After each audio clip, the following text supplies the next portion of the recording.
स्वागत है मित्रों। UGC net exam, Madhya Pradesh लोक सेवा आयोग, assistant professor exam, Uttar Pradesh उच्चतर शिक्षा सेवा आयोग द्वारा आयोजित असिस्टेंट प्रोफेसर एग्ज़ाम के लिए हिंदी साहित्य का बहुत ही महत्वपूर्ण यह वीडियो है।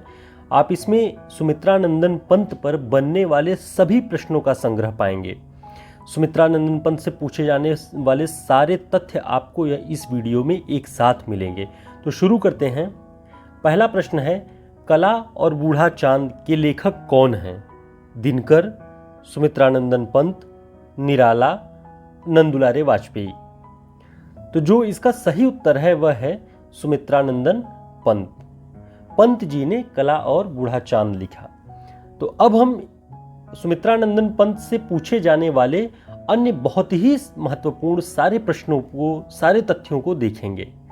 पंत जी का जन्म सबसे पहले देखें तो पंत जी का जन्म सन 1900 ईस्वी में वर्तमान उत्तराखंड के अल्मोड़ा जिले के कौसानी नामक ग्राम में हुआ। तो कहाँ हुआ? उत्तराखंड के अल्मोड़ा जिले में, और गांव का नाम कौसानी।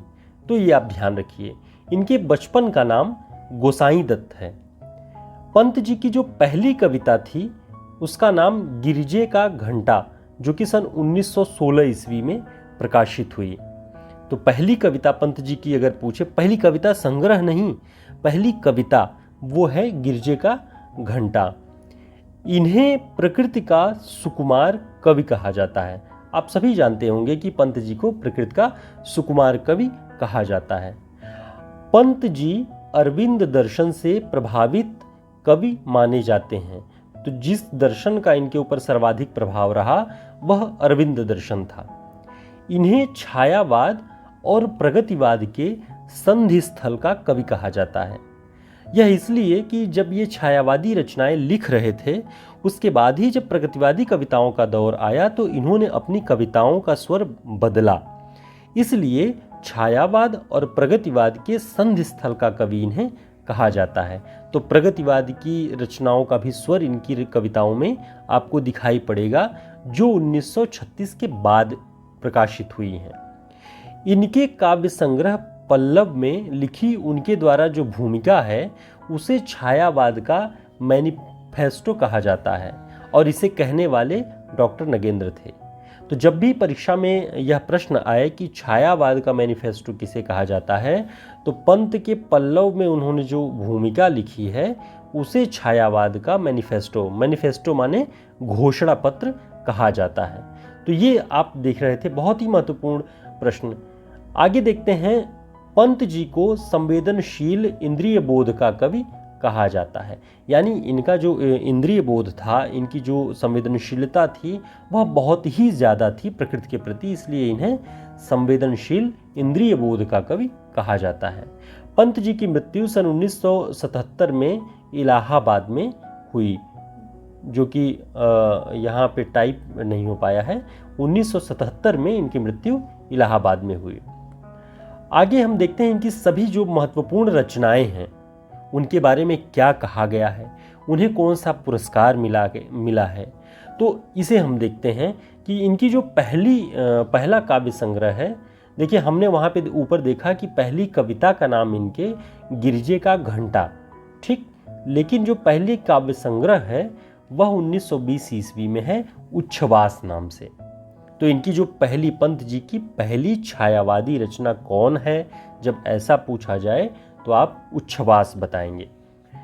ग्रंथि 1920, वीणा 1927, पल्लव 1928। इसी पल्लव की भूमिका को छायावाद का मैनिफेस्टो कहा है डॉक्टर नगेंद्र ने।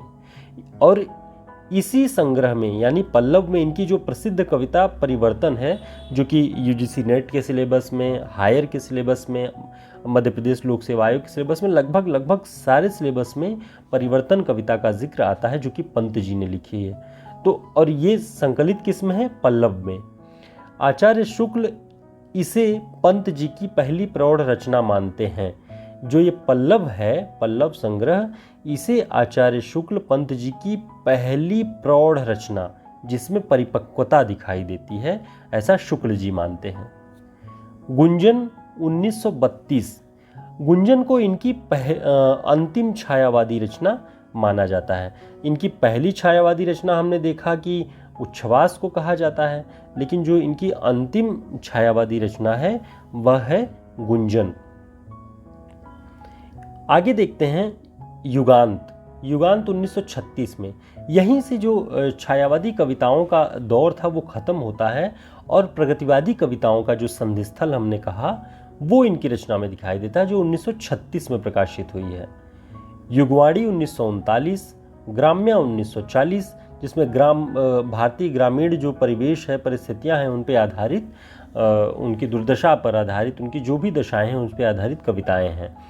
स्वर्णधूलि 1947, स्वर्ण किरण 1947, स्वर्णधूलि 1947, युगपथ 1949, उत्तरा 1949, अतिमा 1955, कला और बूढ़ा चांद 1959, और यही वह कृति है जिस पर उन्हें साहित्य अकादमी पुरस्कार 1960 में दिया गया।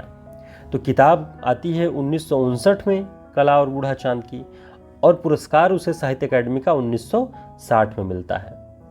चिदंबरा 1958, इस पर इन्हें 1961 में ज्ञानपीठ पुरस्कार प्राप्त होता है।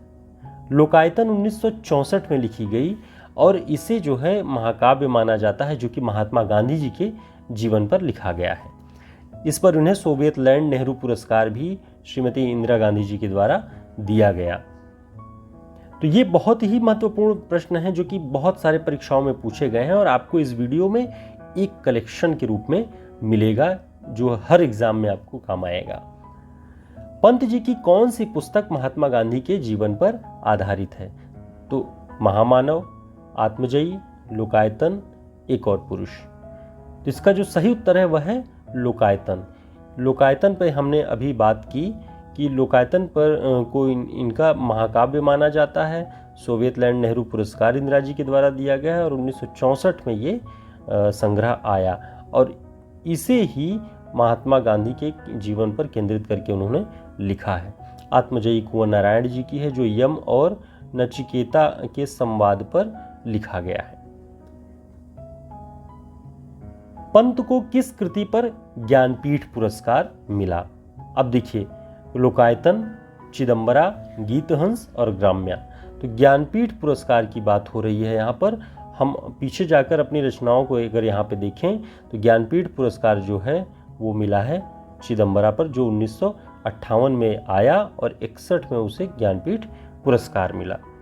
ठीक है मित्रों, तो आप इसको देखेंगे कि चिदंबरा पर उन्हें ज्ञानपीठ पुरस्कार मिला। पंत जी ने अपनी किस रचना को बाल कल्पना का दुधमुहा प्रयास कहा है? पल्लव, ग्रंथि, वीणा, गुंजन। तो पंत जी ने अपनी जिस रचना को बाल कल्पना का दुधमुहा प्रयास कहा है वह है वीणा। पंत जी की रचनाओं वीणा और पल्लव में अंग्रेजी जो कविता है उनके भाव दिखाई देते हैं और अंग्रेजी भाषा के लाक्षणिक प्रयोग बहुत मिलते हैं। ऐसा कौन कहता है? डॉक्टर नगेंद्र, रामचंद्र शुक्ल, रामविलास शर्मा, बच्चन सिंह। तो इसका जो सही उत्तर है मित्रों वह है रामचंद्र शुक्ल। आचार्य रामचंद्र शुक्ल ही इस पल्लव और वीणा के बारे में कहते हैं कि ये अंग्रेजी कविताओं से लिए गए भाव हैं। तो इस तरह के बहुत ही ये महत्वपूर्ण प्रश्न आप देख रहे थे जो कि विभिन्न प्रतियोगी परीक्षाओं में पूछे जा चुके हैं, और आपके लिए हमने इस एक वीडियो में इसका कलेक्शन किया हुआ है। तो उम्मीद है ये आपके लिए बहुत ही उपयोगी होगा और आप इसका अध्ययन करेंगे। बहुत बहुत धन्यवाद।